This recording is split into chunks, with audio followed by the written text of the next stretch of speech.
Welcome to this presentation of the Unwritten Laws of Business, written by W.J. King, with revisions and additions by James G. Skakoon, presented by Amanda Clardy. A brief history of the work. It was originally published in 1944 by J.W. King as the Unwritten Laws of Engineering. In 2001, realizing that this work would cater to any business professional, James G. Skakoon edited the contents to account for changes in employment law, societal values, and corporate structure, which of course had evolved since the original book was published. J.W. King realized that the key obstacles to success in any business were personal and administrative in nature. King determined that oftentimes he and his colleagues would get into trouble due to the undocumented laws of professional conduct, rather than actual errors related to their work.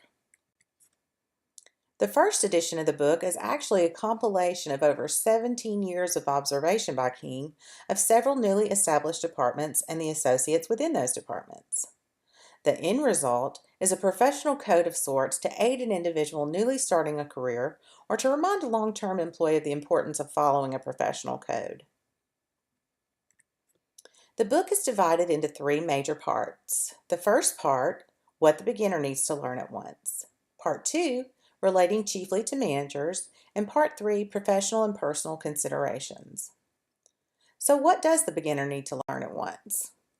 There are three basic characteristics that will ensure success in one's first career job: initiative, resourcefulness, and persistence. A new employee should realize that with every task assigned, no matter how small it may seem, there's an opportunity to demonstrate the ability to get things done. The manager will be taking note of that employee's willingness to take on other duties as assigned and their dedication to the job. Initiative.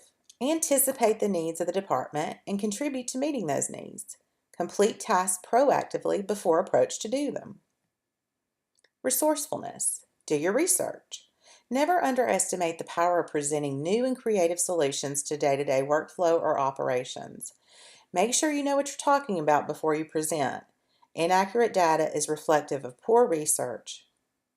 Persistence. Always finish what you start. Even in situations when there are multiple obstacles and roadblocks that are hindering your outcome, complete each task that you start as efficiently and timely as possible. What should the beginner learn at once about their manager? It's important to keep your manager informed of what's transpiring in the department. Managers depend on their employees to keep them informed of any significant developments or issues. No need to burden your manager with a play-by-play of each and every day. You need to determine what's important and key information and inform your manager. Do not make the mistake of going around your boss in an effort to get something done. This will always end badly. You never want to go around your boss simply because you feel it may be difficult to work with him or her. You never want to go outside the proper chain of command, unless, of course, the situation demands it. It's never a good idea to create this perception with your boss. Remember, they will be giving your performance evaluation. You will be much happier in your job having developed a sense of loyalty to your boss. When your boss asks for something, it becomes your number one priority. This is another valuable opportunity to respond promptly and efficiently to your boss's request. He or she will definitely make note of how quickly you respond to their request. Just make sure to complete the task to the specifications they've instructed. And finally, what should beginners learn at once about their colleagues in other departments and customers? It's important never to commit another department to any work or project without first speaking to the manager of that department. You can't assume that those departments can work on your timeline for a project. Collaboration is key, and it's respectful to always engage the manager of another department before committing them to an assignment. Never perform work assigned to another department. If you're doing work assigned to another department, it's likely that you're neglecting your own work. And you will find that most departments are very territorial. Overstepping into someone else's territory can cause resentment between departments. Remember, when you're dealing with customers, you're viewed as a representative of the company. You never want to commit to customers in a meeting as they view you as a representative of the company and the one that can make the decision. So you don't want to be responsible for committing to something that you're unable to deliver. Part 2, in relating chiefly to managers, management style. Know what's taking place in your department. Managers must stay aware of what's going on. Ultimately, they are accountable for everything that occurs. Learn how to delegate. A manager can't possibly do all the work of an entire department. You've built your team, so learn how to delegate and trust your employees to complete the task assigned. Prioritize. First things first. Learn to prioritize projects in order to ensure deliverables are available timely. Never let the team see you get overly excited in critical situations. The team is looking at you to set the tone. Never let them see you stressed. Make quick decisions, but not before having all the facts. A manager must be capable of making quick decisions, but not after first having all the facts. You never want to appear reactive rather than proactive. Relating to managers in building a team. In building a team, a manager must ensure that each member has been given a clear description of their role in the company. All employees must have a job description that outlines their responsibilities in the department. A manager needs to give the team members the authority and responsibility to complete their job duties. A manager has selected their team, so they need to trust them and give them authority to complete those tasks.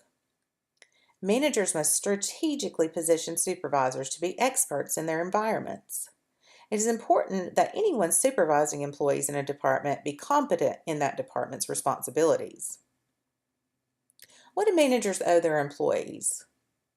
It's a manager's duty to accurately portray an employee's performance in a performance appraisal.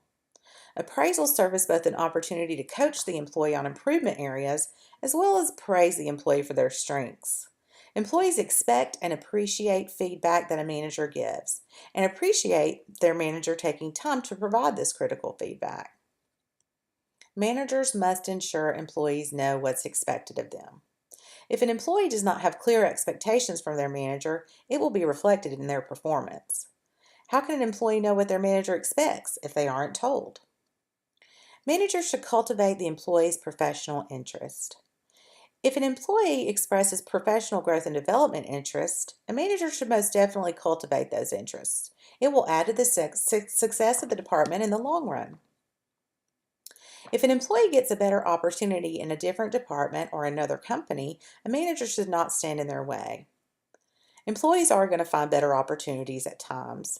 Managers need to wish them well and congratulate them. Never stand in the way of a better opportunity for someone who's been a loyal colleague. Managers should always keep their staff in the loop. Never let staff hear important information regarding the company from another department or customer. Managers should never criticize an employee in front of other employees. Managers should always give praise to employees when their performance deserves it. Managers should always be accountable for their entire departments. Managers should demonstrate compassion for their employees' families and personal situations. Managers should be willing to do what is necessary to ensure their employees are compensated fairly. And part 3, professional and personal considerations, character and personality. In order to be successful in a career, one must demonstrate the ability to communicate and collaborate with many different kinds of people.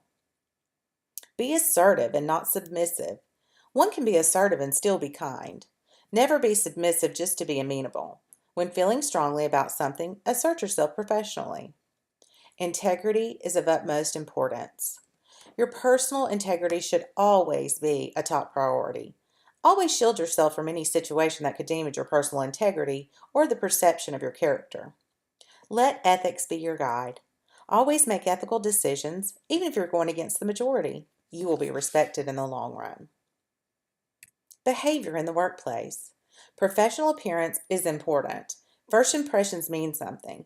Remember, you're a representative of your company and you must look the part. Avoid using profanity. Profanity in the workplace is the quickest way to damage your character. It is unnecessary and unprofessional. Never participate in any behavior that could be deemed as discriminatory in nature or harassment. Never use your employer's resources for personal needs. We've all made the occasional copy. However, you wouldn't want to make 100 flyers presenting your garage sale using company resources. This could be viewed as suspicious and even theft. Definitely not worth the risk. Professional and personal growth and development. Make yourself marketable. A simple way to ensure success in a career is to make yourself marketable. Invest in your success by learning all facets of the business, even if only enough to engage in productive discussions.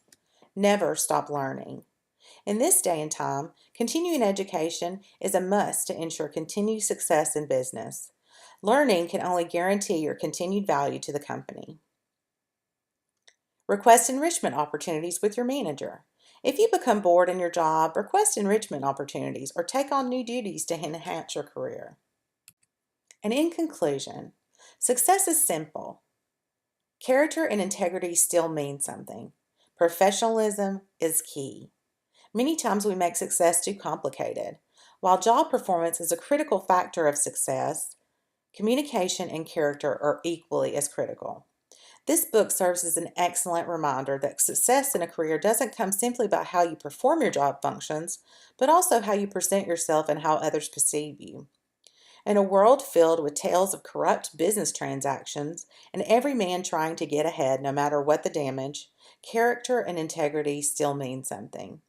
These simple unwritten laws apply to everyone in any career and remind us, most importantly, that success has a great deal to do with professionalism in all things. I encourage you all to take the time to read this book, or if you know someone that could use a little guidance, recommend this book. Thank you for your time.